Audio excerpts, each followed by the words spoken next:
Hello everyone, welcome to VR educators. మనం పాలిటీలో భాగంగా చాప్టర్ వైజ్ ముఖ్యమైనటువంటి క్వశ్చన్స్ చూసే ప్రయత్నం చేస్తున్నాము. ప్రీవియస్ వీడియోస్ లో మనము ముఖ్యమైనటువంటి రాజ్యాంగ సవరణలు, దానితో పాటుగా రాజ్యాంగబద్ధ సంస్థలు, చట్టబద్ధ సంస్థలకు సంబంధించినటువంటి కొన్ని ముఖ్యమైనటువంటి క్వశ్చన్స్ చూసాము. ఈ వీడియోలో మనం కేంద్ర ప్రభుత్వానికి సంబంధించి, సెంట్రల్ గవర్నమెంట్ కి సంబంధించి కొన్ని ముఖ్యమైనటువంటి క్వశ్చన్స్ చూసే ప్రయత్నం చేద్దాము.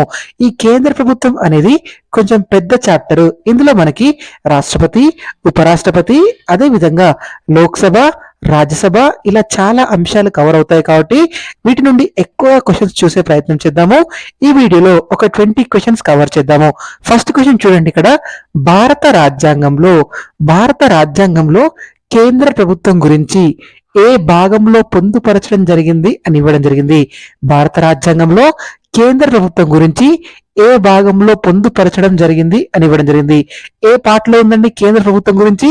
నేను మీకు కేంద్ర ప్రభుత్వంకి సంబంధించి అన్ని ముఖ్యమైన అంశాలతో కొన్నటువంటి వీడియోస్ చేసి ప్లేలిస్ట్ లో యాడ్ చేశాను. ఒకసారి ఆ కేంద్ర ప్రభుత్వం చాప్టర్ వీడియోస్ చూసిన తర్వాత ఈ క్వశ్చన్స్ చేయండి, మీకు ఎక్కువ కాలం గుర్తుంటుంది. నేను కేంద్ర ప్రభుత్వానికి సంబంధించి వీడియోస్ చెప్పేటప్పుడు ప్రతి వీడియోలో మీకు చెప్పాను కేంద్ర ప్రభుత్వం గురించి ఏ భాగంలో పొందుపరిచారో, అదేవిధంగా ఆర్టికల్స్ ఎక్కడి నుండి ఎక్కడి వరకు ఉన్నాయి అని. సో ఒకసారి చూడండి, ఈజీగా గుర్తుపడతారు మీరు. ఇక్కడ మనకి ఆప్షన్ 6 చేయండి. ఏ ఆప్షన్స్ ఇచ్చారో, ఫస్ట్ ఆప్షన్ లో మనకి 4వ భాగం అని ఇవ్వడం జరిగింది. సెకండ్ ఆప్షన్ లో ఏమి ఇచ్చారండి? 6వ భాగంలో అని ఇచ్చారు. ఆప్షన్ సి లో చూడండి 5వ భాగంలో అని ఉంది. ఆప్షన్ డి లో మనకి 3వ భాగంలో ఉంది. సో కేంద్ర ప్రభుత్వానికి సంబంధించి ఎన్నవ భాగంలో పొందుపరచడం జరిగిందండి? 5వ భాగంలో పొందుపరిచారు. ఎన్నవ భాగంలో? 5వ భాగంలో పొందుపరచడం జరిగింది. ఎక్కడుందండి 5వ భాగం? ఆప్షన్ సి లో ఉంది, చెక్ చేయండి. సో 5వ భాగంలో కేంద్ర ప్రభుత్వం గురించి పొందుపరచడం జరిగింది. పార్ట్ 5 లో ఉంది. ఇప్పుడు మనం మిగిలిన భాగాలు కూడా ఉన్నాయి కదా, అవి వేటి గురించి తెలియజేస్తాయో చూద్దాము.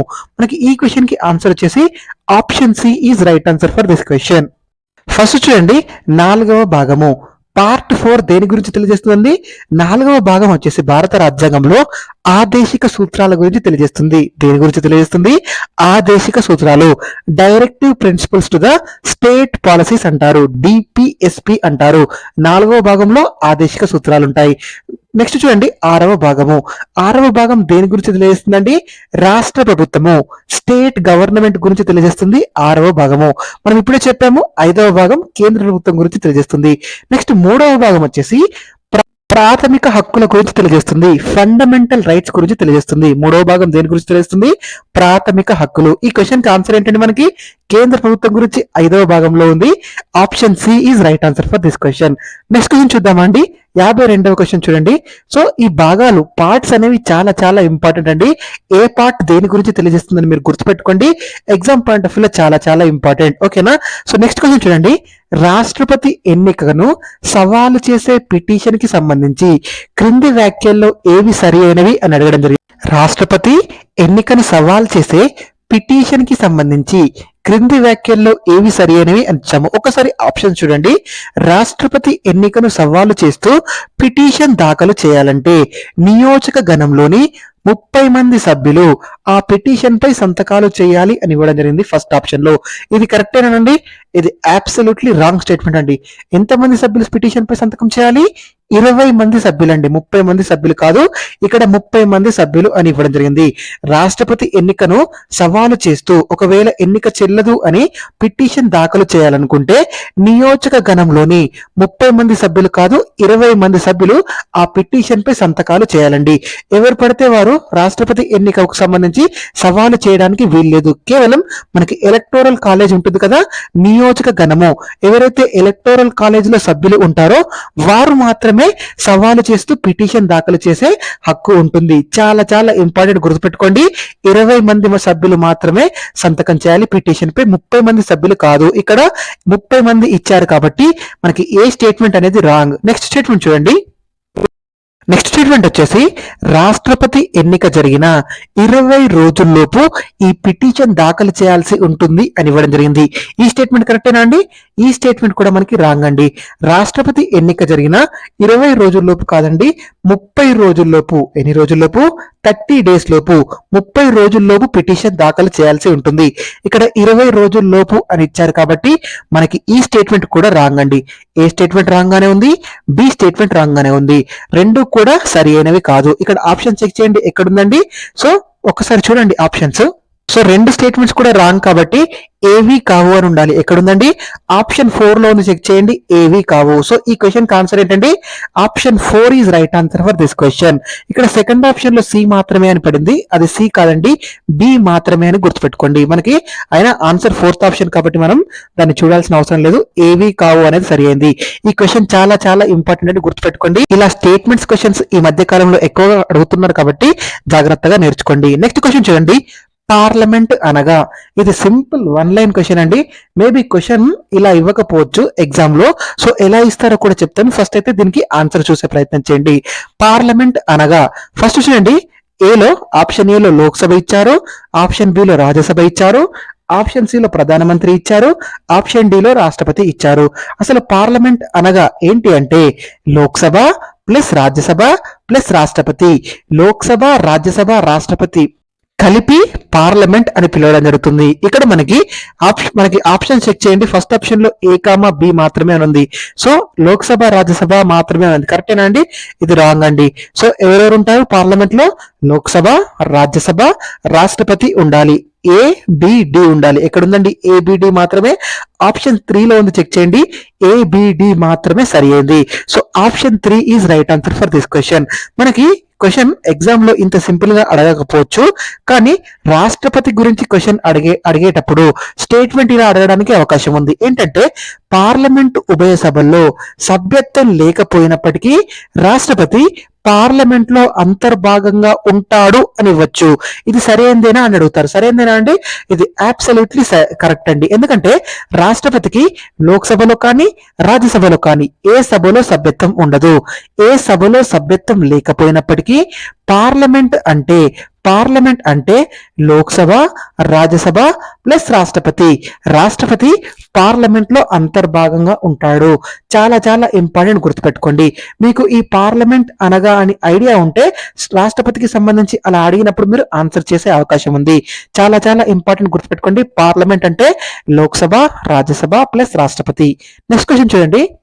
సో చూడండి క్వశ్చన్ ఒకసారి. రాష్ట్రపతి ఎన్నుకోవడానికి ఒక ప్రత్యేక ఎన్నికల గణం ఎలక్టోరల్ కాలేజ్ ఉంటుంది అని తెలిపే ప్రకరణ ఏది అని ఇవ్వడం జరిగింది. ఏంటండి?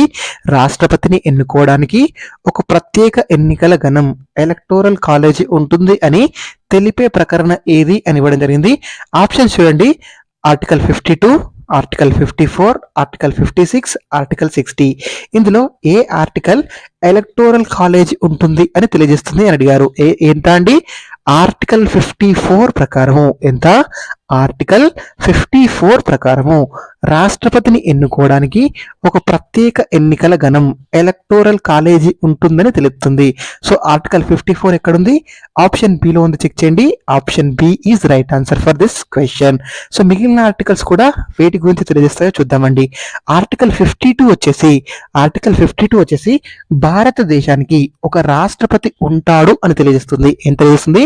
భారతదేశంలో ఒక రాష్ట్రపతి ఉంటాడు అని తెలియజేస్తుంది ఆర్టికల్ 52. నెక్స్ట్ మనకి ఆర్టికల్ 56 వచ్చేసి రాష్ట్రపతి పదవీ కాలానికి సంబంధించి తెలియజేస్తుంది. దేని గురించి?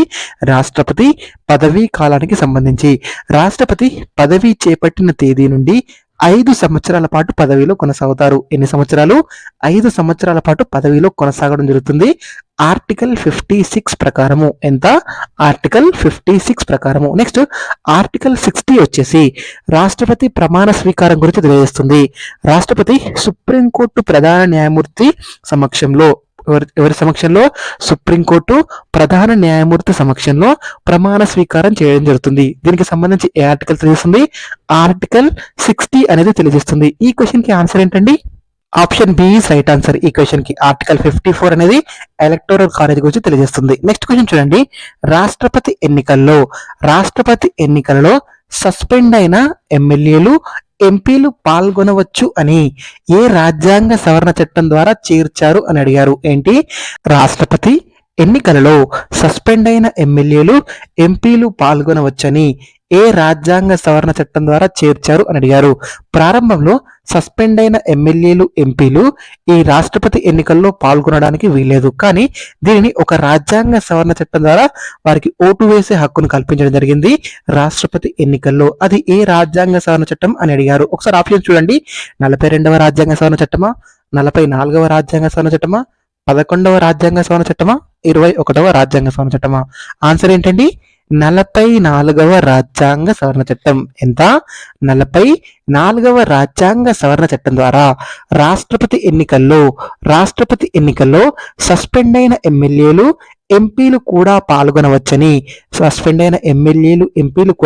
పాల్గొనవచ్చు అని చేర్చడం జరిగింది. ఎక్కడుందండి 44వ రాజ్యాంగ సవరణ చట్టం? ఆప్షన్ బిలో ఉంది, చెక్ చేయండి. ఈ క్వశ్చన్ కి ఆన్సర్ వచ్చేసి option B is right answer for this question. చాలా చాలా ఇంపార్టెంట్, గుర్తుపెట్టుకోండి.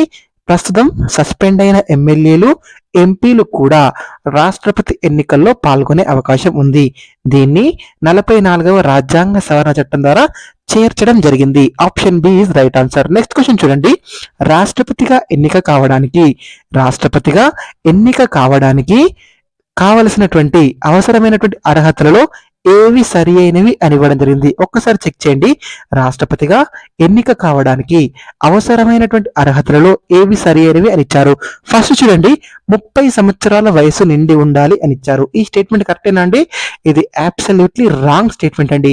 రాష్ట్రపతిగా ఎన్నిక కావడానికి అవసరమైనటువంటి అర్హతలలో రాష్ట్రపతి యొక్క వయసు ఎంత ఉండాలి అంటే, పోటీ చేయడానికి 35 సంవత్సరాలు నిండి ఉండాలి. 30 సంవత్సరాలు కాదు, 35 సంవత్సరాల వయసు నిండి ఉండాలి. ఇక్కడ 30 అని ఇచ్చారు కాబట్టి ఈ స్టేట్మెంట్ అనేది మనకు రాంగ్ స్టేట్మెంట్. నెక్స్ట్ చూడండి, భారతీయ పౌరుడై ఉండాలి. ఇది కరెక్టేనా అండి?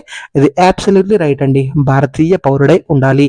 నెక్స్ట్ స్టేట్మెంట్ చూడండి, రాజ్యసభ సభ్యుడిగా ఎన్నిక కావడానికి అవసరమైనటువంటి అన్ని అర్హతలు ఉండాలి అని ఇచ్చారు. ఇది కరెక్టేనానండి? ఇది కూడా మనకి రాంగ్ స్టేట్మెంట్ అండి. రాజ్యసభ సభ్యుడిగా కాదండి, లోక్సభ సభ్యుడిగా ఎన్నిక కావడానికి అవసరమైనటువంటి అన్ని ఇతర అర్హతలు ఉండాలి. ఇక్కడ ఏమిచ్చారు? రాజ్యసభ సభ్యుడిగా అని ఇవ్వడం జరిగింది. కాబట్టి ఈ స్టేట్మెంట్ కూడా మనకి రాంగ్ స్టేట్మెంట్. ఏ రాంగ్ గానే ఉంది? సి రాంగ్ గానే ఉంది. కేవలం బి మాత్రమే సరి అయింది. ఎక్కడుందండి బి మాత్రమే సరి అయింది? ఆప్షన్ 2లో ఉంది, చెక్ చేయండి. Option 2 is right answer for this question. ఇది చాలా చాలా ఇంపార్టెంట్. ఇది రాష్ట్రపతిగా ఎన్నిక కావడానికి కావాల్సినటువంటి అర్హతల గురించి క్వశ్చన్ అండి. చాలా చాలా ఇంపార్టెంట్, గుర్తుపెట్టుకోండి. నెక్స్ట్ మనకి మ్యాచ్ ద ఫాలోయింగ్ ఇవ్వడం జరిగింది. వన్ సైడ్ ఆర్టికల్స్ ఇచ్చాము, వన్ సైడ్ ఆ ఆర్టికల్ దేని గురించి తెలియజేస్తుందో ఇవ్వడం జరిగింది. సో మ్యాచ్ చేయమని అడిగాము. ఒక్కసారి చూడండి.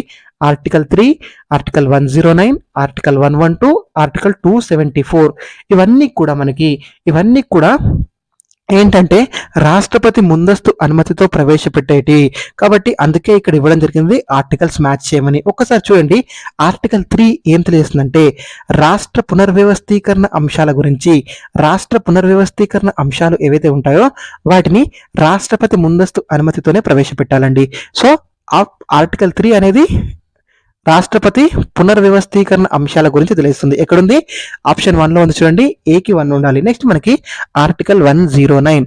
ఆర్టికల్ 109 ఏం తెలుస్తుందంటే, ద్రవ్య బిల్లుకు సంబంధించినటువంటి అంశాలు. ఈ ద్రవ్య బిల్లుకు సంబంధించినటువంటి అంశాలు ఏవైతే ఉంటాయో అవన్నీ కూడా రాష్ట్రపతి ముందస్తు అనుమతితోనే ప్రవేశపెట్టాల్సి ఉంటుందండి. సో బికి 2 ఉండాలి. డైరెక్ట్ గా ఇవ్వడం జరిగిందండి. ఒకసారి చూడండి. నెక్స్ట్ మనకి సి చూడండి. ఆర్టికల్ 112. ఆర్టికల్ 112 ఏంటంటే, బడ్జెట్ ను రాష్ట్రపతి ముందస్తు అనుమతితోనే ప్రవేశపెట్టాల్సి ఉంటుంది.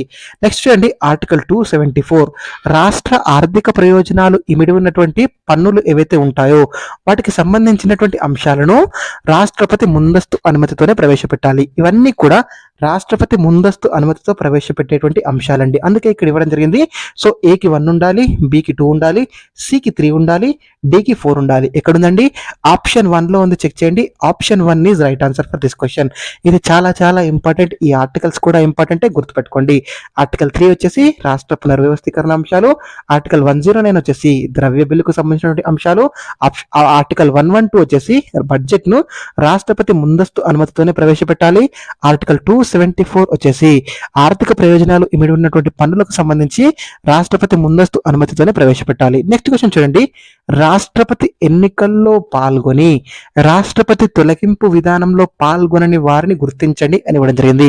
చాలా చాలా ఇంపార్టెంట్ ఈ క్వశ్చన్ చూడండి. రాష్ట్రపతి ఎన్నికల్లో పాల్గొని రాష్ట్రపతి తొలగింపు విధానంలో పాల్గొనని వారిని గుర్తించండి అని ఇవ్వడం జరిగింది. సో నేను నెక్స్ట్ వీడియోలో రాష్ట్రపతి ఎన్నికల్లో ఎవరెవరు పాల్గొంటారు అనే క్వశ్చన్ చేస్తానండి. ప్రస్తుతానికైతే ఈ క్వశ్చన్ చూడండి. ఫస్ట్ ఆప్షన్ చెక్ చేయండి.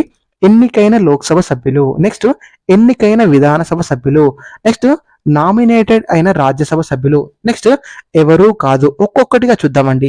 ఎన్నికైన లోక్సభ సభ్యులు రాష్ట్రపతి ఎన్నికల్లో పాల్గొని రాష్ట్రపతి తొలగింపు విధానంలో పాల్గొనకుండా ఉంటారా? ఇది రాంగ్ అండి. ఎన్నికైన లోక్సభ సభ్యులు ఎవరైతే ఉంటారో వారు రాష్ట్రపతి ఎన్నికలో పాల్గొంటారు, తొలగింపు విధానంలో కూడా పాల్గొంటారు. ఇక్కడ తొలగింపు విధానంలో పాల్గొనని వారు అని అడిగారు కాబట్టి ఫస్ట్ ఆప్షన్ అనేది రాంగ్ అండి. నెక్స్ట్ చూడండి, ఆప్షన్ బి వచ్చేసి ఎన్నికైన విధానసభ సభ్యులు. ఎన్నికైన విధాన సభ్యులు వచ్చేసి రాష్ట్రపతి ఎన్నికల్లో పాల్గొనడం జరుగుతుంది, కానీ వీరు రాష్ట్రపతి తొలగింపు విధానంలో మాత్రం పాల్గొనరు. సో ఈ క్వశ్చన్ కి ఆన్సర్ ఏంటండి? ఎన్నికైన విధాన సభ్యులు. Option B is right answer for this question. ఈ ఎన్నికైన విధానసభ సభ్యులు ఎవరైతే ఉంటారో వీరు రాష్ట్రపతి ఎన్నికల్లో పాల్గొంటారు, కానీ రాష్ట్రపతి తొలగింపు విధానంలో పాల్గొనరు. చాలా చాలా ఇంపార్టెంట్, గుర్తుపెట్టుకోండి. నెక్స్ట్ చూడండి, నామినేట్ అయినటువంటి రాజ్యసభ సభ్యులు వీరు రాష్ట్రపతి ఎన్నికలో పాల్గొనరు, కానీ తొలగింపు విధానంలో పాల్గొంటారు. ఇది కూడా చాలా చాలా ఇంపార్టెంట్ పాయింట్ అండి. రాష్ట్రపతి ఎన్నికలో పాల్గొనరు నామినేటెడ్ అయిన సభ్యులు, కానీ నామినేటెడ్ అయిన సభ్యులు మనకి తొలగింపు విధానంలో పాల్గొనడం జరుగుతుంది. చాలా చాలా ఇంపార్టెంట్. నెక్స్ట్ క్వశ్చన్ చూడండి, పార్లమెంటు ఉభయ సభల సంయుక్త సమావేశం ఏర్పాటు చేయడం గురించి తెలియజేసే ఆర్టికల్ ఏంటి అని అడగడం జరిగింది. పార్లమెంటు ఉభయ సభల సంయుక్త సమావేశం ఏర్పాటు చేయడం గురించి తెలియజేసే ఆర్టికల్ ఏది అని అడిగారు. ఏ ఆర్టికల్ తెలియజేస్తుందండి? Article 138, article 128, article 118, article 108. చెప్పండి ఆన్సర్ ఏంటి? ఆప్షన్ డి రైట్ ఆన్సర్ అండి. ఆర్టికల్ 108 అనేది ఆర్టికల్ 108 అనేది పార్లమెంటు ఉభయ సభల సంయుక్త సమావేశం ఏర్పాటు చేయడం గురించి తెలియజేస్తుంది. పార్లమెంటు ఉభయ సభల సంయుక్త సమావేశాన్ని ఎవరు ఏర్పాటు చేస్తారు? భారత రాష్ట్రపతి గారు ఏర్పాటు చేస్తారు. ఈ సమావేశానికి ఎవరు అధ్యక్షత వహిస్తారు? లోక్సభ స్పీకర్ గారు అధ్యక్షత వహిస్తారు. చాలా చాలా ఇంపార్టెంట్, గుర్తుపెట్టుకోండి. ఆర్టికల్ ఏమో 108 ఏర్పాటు చేసేది భారత రాష్ట్రపతి గారు, దీనికి అధ్యక్షత వహించేది లోక్సభ స్పీకర్ గారు. చాలా చాలా important. Option D is right answer for this question. ఏంటండి? Option D is right answer for this question. అయితే ఈ పార్లమెంట్ ఉభయ సభల సంయుక్త సమావేశం ఏర్పాటు చేయడం గురించి మన భారత రాజ్యాంగంలో ఏ దేశం నుండి గ్రహించామండి? ఆస్ట్రేలియా నుండి తీసుకోవడం జరిగింది. చాలా చాలా ఇంపార్టెంట్, గుర్తుపెట్టుకోండి. ఉభయ సభల సంయుక్త సమావేశము, పార్లమెంటు ఉభయ సభల సంయుక్త సమావేశం ఏర్పాటు చేయడం అనేది ఆస్ట్రేలియా నుండి తీసుకోవడం జరిగింది. గుర్తుపెట్టుకునే ప్రయత్నం చేయండి. చాలా చాలా ఇంపార్టెంట్. నెక్స్ట్ క్వశ్చన్ చూద్దామండి. నెక్స్ట్ క్వశ్చన్ చూడండి, రాష్ట్రపతిని తొలగించే మహాభియోగ తీర్మాన పద్ధతిని ఏ దేశ రాజ్యాంగం నుండి తీసుకోవడం జరిగింది అని ఇవ్వడం జరిగింది. సో రాష్ట్రపతిని తొలగించడానికి మహాభియోగ తీర్మానం ఉంటుంది కదా, ఈ మహాభియోగ తీర్మానాన్ని ఏ దేశ రాజ్యాంగం నుండి తీసుకోవడం జరిగింది అని అడిగారు. ఆప్షన్ చూడండి, ఫస్ట్ది ఇంగ్లాండ్, సెకండ్ది జర్మనీ, థర్డ్ది యుఎస్ఏ, ఫోర్త్ది జపాన్. ఏ దేశ రాజ్యాంగం నుండి తీసుకున్నామండి ఈ మహాభియోగ తీర్మాన పద్ధతిని? మనం రాష్ట్రపతిని తొలగించే మహాభియోగ తీర్మాన పద్ధతిని యుఎస్ఏ, అమెరికా రాజ్యాంగం నుండి తీసుకోవడం జరిగింది. చాలా చాలా ఇంపార్టెంట్, గుర్తుపెట్టుకోండి. ప్రీవియస్ గా కూడా అడిగారు, రాబోయే ఎగ్జామ్ లో కూడా అడగవచ్చు. ఏ దేశ రాజ్యాంగం నుండి? America, United states of America రాజ్యాంగం నుండి తీసుకోవడం జరిగింది ఈ రాష్ట్రపతిని తొలగించే మహాభియోగ తీర్మాన పద్ధతిని. ఎక్కడుంది? ఆప్షన్ సి లో ఉంది, చెక్ చేయండి. Option C is right answer for this question. Option C is right answer for this question. ఓకేనా అండి? ఈ మహాభియోగ తీర్మానం అనేది చాలా చాలా ఇంపార్టెంట్. నేను రాబోయే వీడియోస్ లో ఈ మహాభియోగ తీర్మాన పద్ధతి గురించి క్వశ్చన్స్ చేసే ప్రయత్నం చేస్తాను. సో జాగ్రత్తగా చూసి ఆన్సర్ చేయండి. ఇప్పుడైతే ఏ దేశ రాజ్యాంగం నుండి తీసుకున్నారని గుర్తుపెట్టుకోండి. ఏ దేశ రాజ్యాంగం నుండి తీసుకున్నాము? అమెరికా రాజ్యాంగం నుండి తీసుకోవడం జరిగింది. దాన్ని ఏమని పిలుస్తారు? మహాభియోగ తీర్మానం. ఎంత? మహాభియోగ తీర్మానం. నెక్స్ట్ క్వశ్చన్ చూడండి, ఈ క్రింది వారిలో తాత్కాలిక రాష్ట్రపతిగా పనిచేసినటువంటి సుప్రీంకోర్టు మొట్టమొదటి ప్రధాన న్యాయమూర్తి ఎవరు అని ఇవ్వడం జరిగింది. చాలా చాలా ఇంపార్టెంట్, గుర్తుపెట్టుకోండి. క్రింది వారిలో తాత్కాలిక రాష్ట్రపతిగా పనిచేసినటువంటి సుప్రీంకోర్టు మొట్టమొదటి ప్రధాన న్యాయమూర్తి ఎవరు అని ఇవ్వడం జరిగింది. సాధారణంగా రాష్ట్రపతి పదవి ఖాళీ అయితే అతని స్థానంలో అనివార్య కారణాల వల్ల రాష్ట్రపతి పదవి ఖాళీ అయితే ఉపరాష్ట్రపతి గారు రాష్ట్రపతిగా వ్యవహరిస్తారు. ఒకవేళ అదే సమయంలో ఉపరాష్ట్రపతి పదవి కూడా ఖాళీ అయితే సుప్రీంకోర్టు ప్రధాన న్యాయమూర్తి ఎవరైతే ఉంటారో వారు తాత్కాలిక రాష్ట్రపతిగా వ్యవహరిస్తారు. ఎలా? తాత్కాలిక రాష్ట్రపతిగా. అలా తాత్కాలిక రాష్ట్రపతిగా పనిచేసినటువంటి సుప్రీంకోర్టు మొట్టమొదటి ప్రధాన న్యాయమూర్తి ఎవరు అని ఇవ్వడం జరిగింది. ఒకసారి ఆప్షన్ చూడండి. ఫక్రుద్దీన్ అలీ అహ్మద్, వివి గిరి, మహమ్మద్ హిదాయతుల్లా, కోకా సుబ్బారావు. ఎవరండి? సో జస్టిస్ మహమ్మద్ హిదాయతుల్లా గారు. ఎవరు? జస్టిస్ మహమ్మద్ హిదాయతుల్లా గారు తాత్కాలిక రాష్ట్రపతిగా పనిచేసినటువంటి సుప్రీంకోర్టు మొట్టమొదటి ప్రధాన న్యాయమూర్తి గారు. ఎక్కడుందండి? ఆప్షన్ సిలో ఉంది, చెక్ చేయండి. మహమ్మద్ హిదాయతుల్లా, జస్టిస్ మహమ్మద్ హిదాయతుల్లా. ఇది చాలా చాలా ఇంపార్టెంట్. ప్రీవియస్ గా చాలా సార్లు అడిగారండి, ఇలానే అడిగారు. తాత్కాలిక రాష్ట్రపతిగా పనిచేసినటువంటి సుప్రీంకోర్టు మొట్టమొదటి ప్రధాన న్యాయమూర్తి గారు ఎవరు అని డైరెక్ట్ క్వశ్చన్ గా అడిగారండి. జస్టిస్ మహమ్మద్ హిదాయతుల్లా గారు. చాలా చాలా ఇంపార్టెంట్, గుర్తుపెట్టుకోండి. Option C is right answer for this question. Next question చూద్దామండి. నెక్స్ట్ క్వశ్చన్ చూడండి. మంత్రిమండలి సభ్యుల సంఖ్య లోక్సభ అదేవిధంగా శాసనసభ సభ్యుల సంఖ్యలో 15% మించరాదు అని ఏ రాజ్యాంగ సవరణ చట్టం ద్వారా చేర్చారు అన్నారు. ఒకసారి క్వశ్చన్ చూడండి. మంత్రిమండలి సభ్యుల సంఖ్య అనేది లోక్సభ అదేవిధంగా రాష్ట్ర శాసనసభ సభ్యుల సంఖ్యలో 15% మించరాదు అని ఏ రాజ్యాంగ సవరణ చట్టం ద్వారా చేర్చారు అని అడిగారు. మనకు కేంద్రంలో మంత్రిమండలి ఉంటుంది. ప్రధాన మంత్రితో సహా మొత్తం మంత్రిమండలిలోని సభ్యుల సంఖ్య అనేది లోక్సభలోని మొత్తం సభ్యుల్లో 15% మించరాదు. అదేవిధంగా రాష్ట్రాల శాసనసభలు ఉంటాయి కదా, రాష్ట్రాల శాసనసభలో మనకి రాష్ట్ర మంత్రివర్గం కూడా ఉంటుంది. ముఖ్యమంత్రితో కలిపి ఈ రాష్ట్రంలో ఉన్నటువంటి మంత్రిమండలి అనేది ఆ శాసనసభ సభ్యుల సంఖ్యలో 15% మించడానికి వీల్లేదు. దీన్ని ఏ రాజ్యాంగ సవరణ చట్టం ద్వారా చేర్చారు అని అడిగారు. ఏ రాజ్యాంగ సవరణ చట్టం అండి? ఒకసారి ఆప్షన్ చూడండి. 91వ రాజ్యాంగ సవరణ చట్టం, 92వ రాజ్యాంగ సవరణ చట్టం, 95వ రాజ్యాంగ సవరణ చట్టం, 97వ రాజ్యాంగ సవరణ చట్టం. ఏ రాజ్యాంగ సవరణ చట్టం ద్వారా చేర్చారు? 91వ రాజ్యాంగ సవరణ చట్టం ద్వారా చేర్చడం జరిగింది. మంత్రిమండలి సభ్యుల సంఖ్య అనేది అటు లోక్సభలో అదేవిధంగా రాష్ట్రాల శాసనసభ సభ్యుల సంఖ్యలో 15% మించరాదు అని చేర్చారు. ఎక్కడుంది? ఆప్షన్ ఏలో ఉంది, చెక్ చేయండి. Option A is right answer for this question. 91వ రాజ్యాంగ సవరణ చట్టం. చాలా చాలా ఇంపార్టెంట్, గుర్తుపెట్టుకునే ప్రయత్నం చేయండి. నెక్స్ట్ క్వశ్చన్ చూడండి.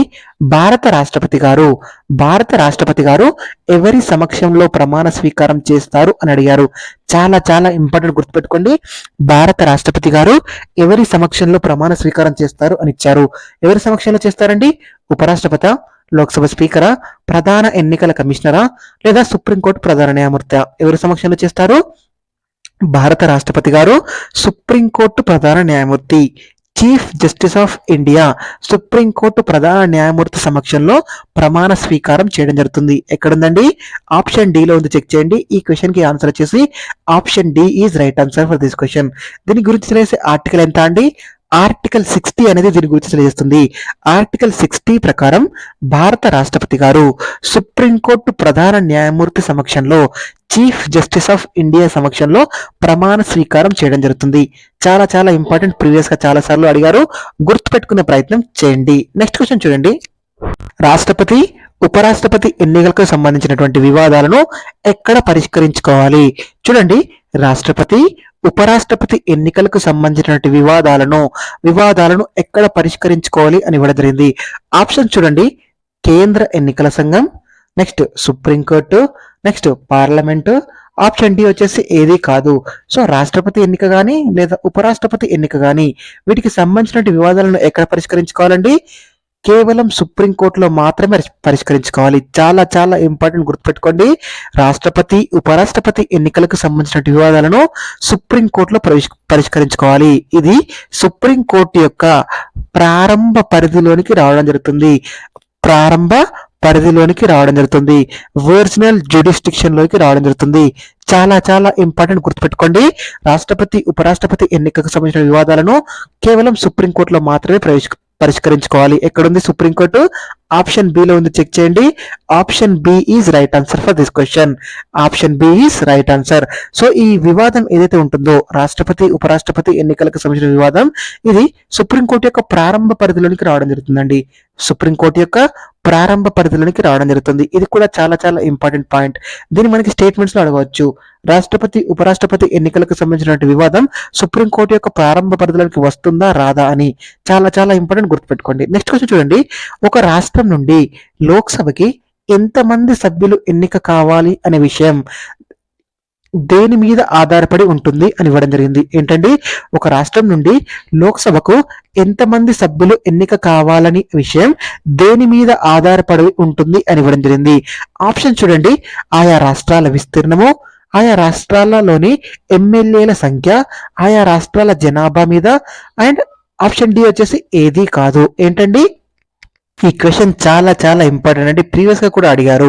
ఒక రాష్ట్రం నుండి లోక్సభ సభ్యులు, మనకి ఎంపీస్ ఉంటారు కదండి, ఈ లోక్సభ సభ్యుల సంఖ్య అనేది దేని మీద ఆధారపడి ఉంటుందంటే ఆయా రాష్ట్రాల జనాభా మీద ఆధారపడి ఉంటుంది. ఏంటండి? ఆయా రాష్ట్రాల జనాభా, పాపులేషన్ మీద ఆధారపడి ఉంటుంది. ఎక్కడుందండి ఆప్షన్? ఆప్షన్ చెక్ చేయండి. ఆప్షన్ సి లో ఉంది చూడండి, ఆయా రాష్ట్రాల జనాభా మీద. సో ఈ క్వశ్చన్ కి ఆన్సర్ వచ్చేసి option C is right answer for this question. So ఒక రాష్ట్రం నుండి లోక్సభకు ఎంతమంది సభ్యులు ఎన్నిక కావాలి అనేది ఆయా రాష్ట్రంలో ఎంత జనాభా ఉంది అనే దాని మీద ఆధారపడి ఉంటుంది. సో ఆయా రాష్ట్రాల జనాభా మీద సో ఈ ఎంపీల సంఖ్య, లోక్సభకు ఎంపిక కాబడే ఎంపీల సంఖ్య ఉంటుందండి. చాలా చాలా ఇంపార్టెంట్. ప్రీవియస్ గా కూడా అడిగారు. చాలా మంది విస్తీర్ణమా లేదా జనాభా అని ఈ రెండు ఆప్షన్స్ లో చాలా మంది కన్ఫ్యూజ్ అవుతారు. విస్తీర్ణం కాదండి, ఆయా రాష్ట్రాల జనాభా మీద ఆధారపడి ఉంటుంది. చాలా చాలా ఇంపార్టెంట్, గుర్తుపెట్టుకునే ప్రయత్నం చేయండి. నెక్స్ట్ క్వశ్చన్ చూడండి ఒకసారి. క్యాబినెట్ అనే పదాన్ని ఏ రాజ్యాంగ సవరణ చట్టం ద్వారా చేర్చారు? చాలా చాలా ఇంపార్టెంట్, గుర్తుపెట్టుకోండి. క్యాబినెట్ అనే పదాన్ని ఏ రాజ్యాంగ సవరణ చట్టం ద్వారా చేర్చారు? 44వ రాజ్యాంగ సవరణ చట్టమా, 21వ రాజ్యాంగ సవరణ చట్టమా, 42వ రాజ్యాంగ సవరణ చట్టమా, 52వ రాజ్యాంగ సవరణ చట్టమా? ఏ రాజ్యాంగ సవరణ చట్టం ద్వారా చేర్చారండి క్యాబినెట్ అనే పదాన్ని? చాలా చాలా ఇంపార్టెంట్ అండి. 44వ రాజ్యాంగ సవరణ చట్టం. ఎంత? 44వ రాజ్యాంగ సవరణ చట్టం ద్వారా క్యాబినెట్ అనే పదాన్ని మన భారత రాజ్యాంగంలో చేర్చడం జరిగిందండి. సో మన భారత మౌలిక రాజ్యాంగంలో ప్రారంభంలో, ఈ మౌలిక రాజ్యాంగంలో మనకి క్యాబినెట్ అనే పదం లేదండి. క్యాబినెట్ అనే పదం లేదు. దీన్ని 44వ రాజ్యాంగ సవరణ చట్టం ద్వారా చేర్చారు. ఆర్టికల్ 352 ఏదైతే ఉంటుందో ఇది జాతీయ అత్యవసర పరిస్థితి గురించి తెలియజేస్తుందండి. సో ఈ జాతీయ అత్యవసర పరిస్థితి గురించి తెలియజేస్తుంది కదా, ఇందులోనే మనకి సో క్యాబినెట్ యొక్క అనుమతి తప్పనిసరి అని వాడడం జరిగింది.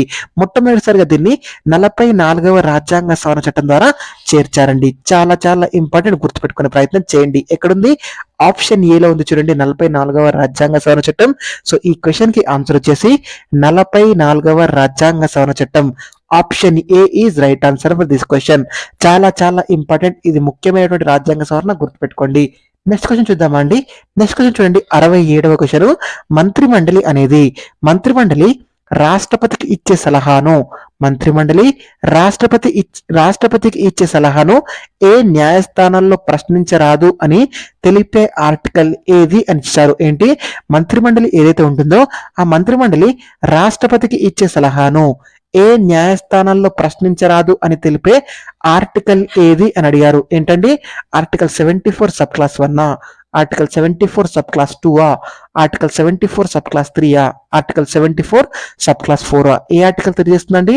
చాలా చాలా ఇంపార్టెంట్, ఇది కూడా గుర్తుపెట్టుకోండి. ఆన్సర్ వచ్చేసి ఆర్టికల్ 74 సబ్ క్లాస్ 2. ఎంత అండి? ఆర్టికల్ 74 సబ్ క్లాస్ 2 ప్రకారము మంత్రిమండలి ఏదైతే ఉంటుందో ఆ మంత్రిమండలి రాష్ట్రపతికి ఇచ్చే సలహాను, రాష్ట్రపతికి ఇచ్చే సూచనలు లేదా సలహాలను ఏ న్యాయస్థానాల్లో కూడా ప్రశ్నించడానికి వీల్లేదు అని తెలియజేస్తుంది. ఎక్కడ ఉందండి article 74 sub clause 2? Option B లో ఉంది, చెక్ చేయండి. Option B is right answer for this question. ఇది చాలా చాలా ఇంపార్టెంట్, గుర్తుపెట్టుకోండి. మంత్రిమండలి రాష్ట్రపతికి ఇచ్చే సలహాలను మనం ఏ న్యాయస్థానాల్లో కూడా ప్రశ్నించడానికి వీల్లేదండి. మంత్రిమండలి రాష్ట్రపతికి ఇచ్చే సలహాలు సూచనలను ఏ న్యాయస్థానాల్లో కూడా ప్రశ్నించడానికి వీల్లేదు. దీని గురించి తెలిసే ఆర్టికల్ ఏంటండి? Article 74 sub clause 2. చాలా చాలా ఇంపార్టెంట్, గుర్తుపెట్టుకునే ప్రయత్నం చేయండి. ఓకేనా అండి? నెక్స్ట్ క్వశ్చన్ చూసే ప్రయత్నం చేద్దామండి మనకి. సో ఇది 67 కి ఆన్సర్ వచ్చేసి ఆప్షన్ బి. నెక్స్ట్ క్వశ్చన్ చూడండి. ఈ క్రింది వ్యాఖ్యలు పరిశీలించి సరైన వ్యాఖ్యలు ఎంచుకోండి అన్నారు. ఈ క్రింది వ్యాఖ్యలు పరిశీలించి సరైన వ్యాఖ్యలు ఎంచుకోండి అని ఇవ్వడం జరిగింది. ఫస్ట్ చూడండి, మంత్రులు అందరూ, కేంద్ర మంత్రిమండలిలోని మంత్రులు అందరూ సంయుక్తంగా లోక్సభకు బాధ్యత వహిస్తారు. లోక్సభలో విశ్వాసం ఉన్నంత వరకు మాత్రమే వీరు పదవిలో ఉంటారు. ఇది కరెక్టేనండి? ఇది అబ్సల్యూట్లీ కరెక్ట్ స్టేట్మెంట్ అండి. కేంద్ర మంత్రిమండలిలోని మంత్రులు ఎవరైతే ఉంటారో ఆ మంత్రులు అందరూ సంయుక్తంగా లోక్సభకు బాధ్యత వహిస్తారండి. లోక్సభలో విశ్వాసం ఉన్నంత వరకు మాత్రమే వారు పదవిలో ఉంటారు. ఇది కరెక్టేనండి, అబ్సల్యూట్లీ కరెక్ట్. ఏ స్టేట్మెంట్ అనేది మనకి కరెక్టేనండి. బి స్టేట్మెంట్ చూడండి, మంత్రులు వ్యక్తిగతంగా రాష్ట్రపతికి బాధ్యత వహిస్తారు. రాష్ట్రపతి విశ్వాసం ఉన్నంత వరకు రాష్ట్రపతికి బాధ్యత వహిస్తారు. చాలా చాలా ఇంపార్టెంట్, గుర్తుపెట్టుకోండి. లోక్సభలో విశ్వాసం ఉన్నంత వరకు మాత్రమే వారు కొనసాగడం జరుగుతుంది సంయుక్తంగా. అదే వ్యక్తిగతంగా చూస్తే రాష్ట్రపతి విశ్వాసం ఉన్నంత వరకు మాత్రమే కొనసాగుతారు. ఎందుకంటే మనకి లోక్సభలో మెజారిటీ కోల్పోతే వారు మంత్రిమండలి రాజీనామా చేయాల్సి ఉంటుంది. కాబట్టి సంయుక్తంగా అన్నప్పుడు అది కరెక్ట్. అదే వ్యక్తిగతంగా అన్నప్పుడు వీరు రాష్ట్రపతికి బాధ్యత వహిస్తారు. ఈ రెండు స్టేట్మెంట్స్ కూడా మనకి కరెక్టేనండి. A, B రెండు సరి అయినవే. ఎక్కడుంది? A, B రెండు సరి అయినవే. ఎక్కడుందండి? ఆప్షన్ 4 లో ఉంది, చెక్ చేయండి. Option 4 is right answer for this question. ఏంటి? Option 4 is right answer for this question. ఇది చాలా చాలా ఇంపార్టెంట్ అండి. ఈ స్టేట్మెంట్స్ గుర్తుపెట్టుకోండి, ఎగ్జామ్ లో మీకు డెఫినెట్ గా యూజ్ అవుతుంది. నెక్స్ట్ క్వశ్చన్ చూడండి, కేంద్ర స్థాయిలో ద్విసభా విధానాన్ని ఏ చట్టం ద్వారా ప్రవేశపెట్టారు అని ఇచ్చారు. చాలా చాలా ఇంపార్టెంట్ అండి. ఈ క్వశ్చన్ కూడా చాలా సార్లు అడిగారు.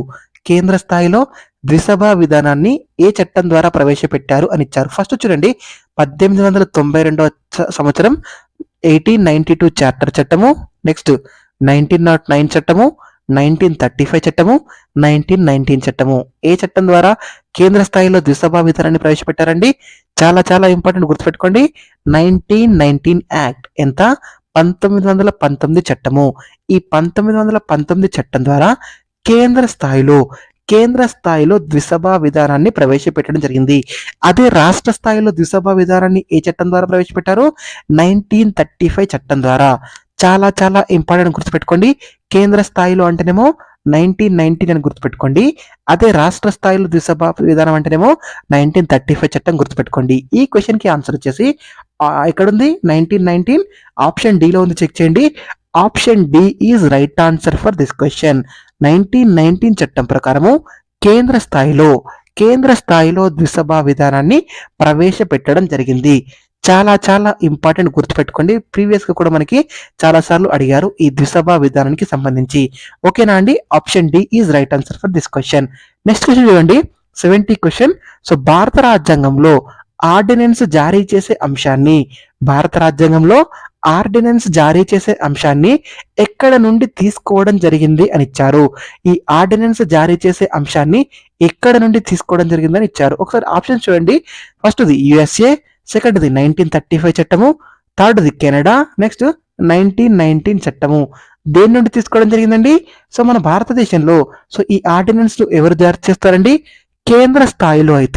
కేంద్ర స్థాయిలో అయితే మనకి రాష్ట్రపతి గారు జారీ చేస్తారు ఆర్డినెన్స్ ని. అదే రాష్ట్ర స్థాయిలో గవర్నర్ గారు జారీ చేయడం జరుగుతుంది. అయితే ఈ ఆర్డినెన్స్ జారీ చేసే అంశాన్ని మనం ఎక్కడి నుండి తీసుకోవడం జరిగిందంటే 1935 యాక్ట్, 1935వ చట్టం నుండి, 1935 యాక్ట్ నుండి ఈ ఆర్డినెన్స్ జారీ చేసే అంశాన్ని మన భారత రాజ్యాంగంలో తీసుకోవడం జరిగింది. చాలా చాలా ఇంపార్టెంట్, గుర్తుపెట్టుకోండి. ఎక్కడుంది? 1935 యాక్ట్. ఆప్షన్ బి లో ఉంది, చెక్ చేయండి. Option B is right answer for this question. ఏంటండి? Option B is right answer for this question. So ordinance జారీ చేసే అంశాన్ని మనం 1935 యాక్ట్ నుండి తీసుకోవడం జరిగిందండి. సో ఈ వీడియోలో మనం దాదాపుగా ఒక 20 క్వశ్చన్స్ కవర్ చేయడం జరిగింది. సో నెక్స్ట్ వీడియోలో మనం మిగతా ఇంపార్టెంట్ క్వశ్చన్స్ ఏవైతే ఉంటాయో వాటిని కవర్ చేసే ప్రయత్నం చేద్దాము. మీకు ఈ వీడియో నచ్చినట్లయితే ప్లీజ్ ఈ వీడియోని లైక్ చేయండి. ఈ వీడియోని మీ ఫ్రెండ్స్ ఎవరైతే ఉంటారో మీ ఫ్రెండ్స్కి షేర్ చేసే ప్రయత్నం చేయండి. Thank you so much for watching. Please subscribe to VR Edu Creators. Thank you everyone. Thank you.